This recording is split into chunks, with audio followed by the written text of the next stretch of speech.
Hey yo, what's poppin', y'all? It's your boy S. Dot V. Dot. Hee ha! Need not to worry. I'm back here with another John. Yeah, man. It's time for another ESBC talk. It's time for another ESBC talk. You know what I'm saying? ESBC, they hit me up, man. They hit me up on Twitter. That's where they like to hit me up at. ESBC like to hit me up on Twitter and they like to give me information personally. So shout outs to them for that. You know what I'm saying? So yeah. And they just had a round table. ESBC just had a round table. And two things I want to really hone in on is the power, the knockout animations and the accuracy and the balance that they're trying to figure out in the knockout ratios. And another thing I want to tap into is this immersive mode. All right? That immersive mode, that's me right there. You hear me? That's me. That's what I like. That sim shit. Now, first I'm gonna go in on what Ash said about the power and trying to find the balance between that. You know what I'm saying? He was kind of asking the community for like ideas. You know what I'm saying? You could always go to the Discord that ESBC has.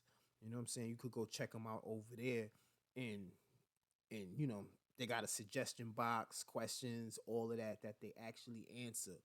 So you can hit them up with suggestions and ideas on that. But what I think it all goes back to when it comes to how much power knowing when a guy should get a one punch knockout and all of that. I think the easiest way it goes by the boxing wish list, man. You gotta holler at the boxing wish list, man, and then it's all there. You know what I'm saying? Shout outs to my guy Poe. You feel me? The boxing wish list is all there. That's how you get the balance. You know what I'm saying? The tendencies. All you got to do is go. 2K does it.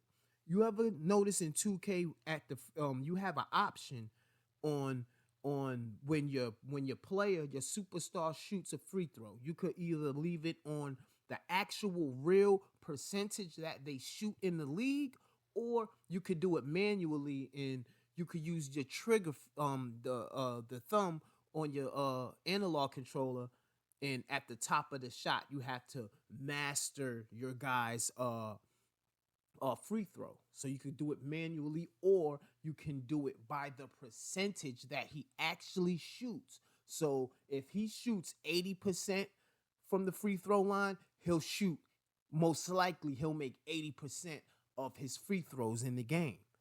You understand that? You could implement something like that in your game.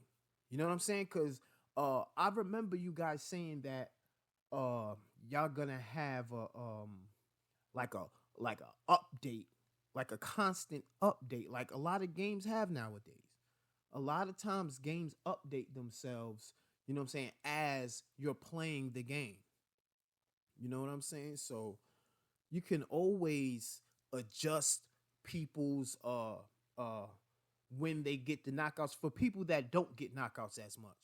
But for your heavy hitters that actually do one punch, that has the one punch KO power, you have to give it to them through the tendencies. All right? Wilder, 99 right hand power. I feel like it's that simple. You know what I'm saying? Because it seems like everybody that uses Wilder, from the descriptions that from Todd and all the content creators that use Wilder, it's like Wilder always lost. Why? Because all you have to do is outbox him. Why? Because his right hand ain't knocking nobody out, which is Wilder's number one weapon. Okay, that shit is critical. You know what I'm saying? So for me to want to use Wilder and him being my favorite fighter, and I'm most excited to use in ESBC, he has to have that. I'm sorry. He has to have the and I know you want to not say, but it has to be exclusive. That's another way. It has to be exclusive to certain guys. Okay, and you can sit there and say, "Oh yeah, everybody's gonna pick Wilder because they know you can knock him out." Yeah, but he has so many other deficiencies, right? He has so many other deficiencies that you're just as the opposite person to Wilder, you just can't get touched with it. You know what I'm saying? 9 times out of 10, Wilder may be a bit slower. You know what I'm saying? He may have less stamina. You know what I'm saying? Things like that. He doesn't have the sharpest technique, even though in ESBC it looked like he got way more technique. You know what I'm saying? So you can use him. You have to be able to use him in a way where people are terrified of the right hand, because that is in real life what people are terrified from Wilder is the right hand. How are you using Wilder and people are loading up and hitting the modifier button and he ain't laying nobody down? That's crazy to me. I feel like the way you can balance it out is by going by the real percentage of the actual fighters. Put it in their attributes. Okay? That's how you do that. And always to counterbalance, always make the challenge of, oh, you can't get touched too much by this right hand, or else it has a high chance to sleep you. Okay, so I think that's how you could finagle that right there. And it's just very important. It's very important. Um, that round table was very informative, and I liked a lot of the things that I heard in that. You know what I'm saying? It gives me confidence that they they are truly still connected with the fan base. Like Ash said it himself that he wants to keep that indie vibe. You know what I'm saying, in the community and connected with us to where we continue to be a part of this game. Super lit. That is super lit. You know what I'm saying? Now let me get into something else that I wanted to talk about, and that's that immersive mode.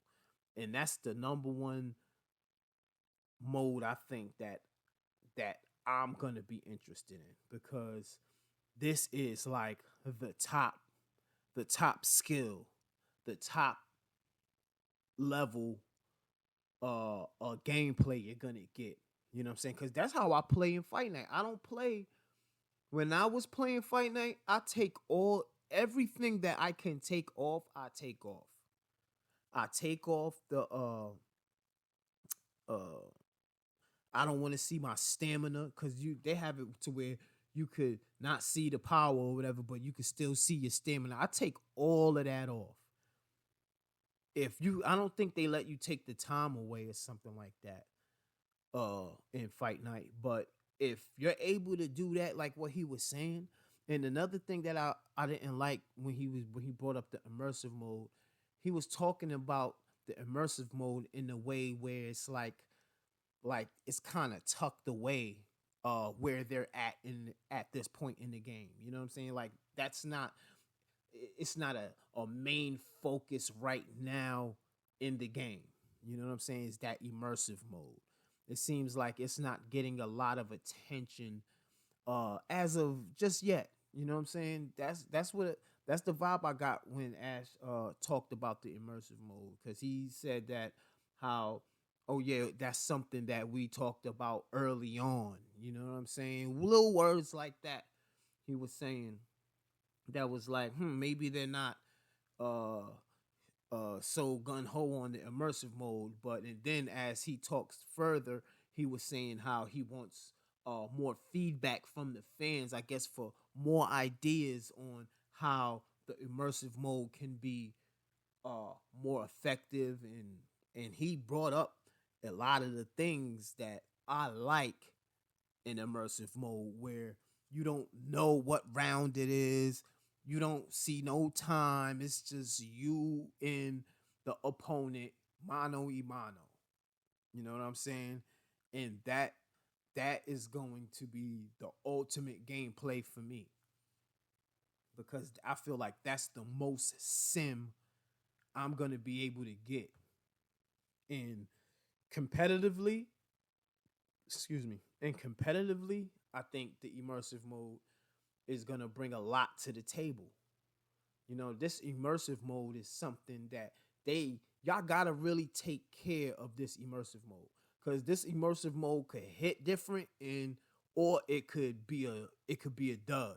You know what I'm saying? It could be something that people gonna be like, I don't care about immersive mode like that. You know what I'm saying? But in the competitive market, I feel like immersive mode, excuse me. I feel like immersive mode is on the new wave of gaming. You know what I mean? It's on the new wave of competitive gaming, on where now you can compete and be in tournaments, and it's really a skillful game that you're playing, to where you really have to use strategy. You got to use your brain. You can't just be going in there trying to rock them, sock them. You know what I mean? So yeah, I think all of that shit is crack. It's crack. So just take real care of this immersive mode. If that's not the focus right now, then hey, don't focus on it right now. You know what I mean? That's nothing to be rushed, in my opinion. This no part of this game should be rushed. You know what I'm saying? And I feel like ESBC is right on schedule with where this game is at, considering COVID and all of the setbacks that happened that people are just overlooking. You know, so I think where they're at in this game is perfect. You know what I'm saying? It's right, and they still need a lot more work. They understand that, and they're asking us for more. So they want us to create more content on it, asking these type questions and deep diving into all of this shit. So, you know what I mean? Yeah, there's a lot more to break down in that round table. I'm waiting on the next one. And shout out to Fanatico too, man. I told y'all a minute ago that my guy Ed was working some way, somehow with ESBC. I knew it. And to see him actually be connected this deep into the game, man, salute to that brother right there. I'm so happy, because I feel like he shares a similar passion for boxing and simulation boxing video games that I share. So shout outs to my guy Ed, man. Nothing but respect and love. And I'm gonna check y'all in the next joint, man. One.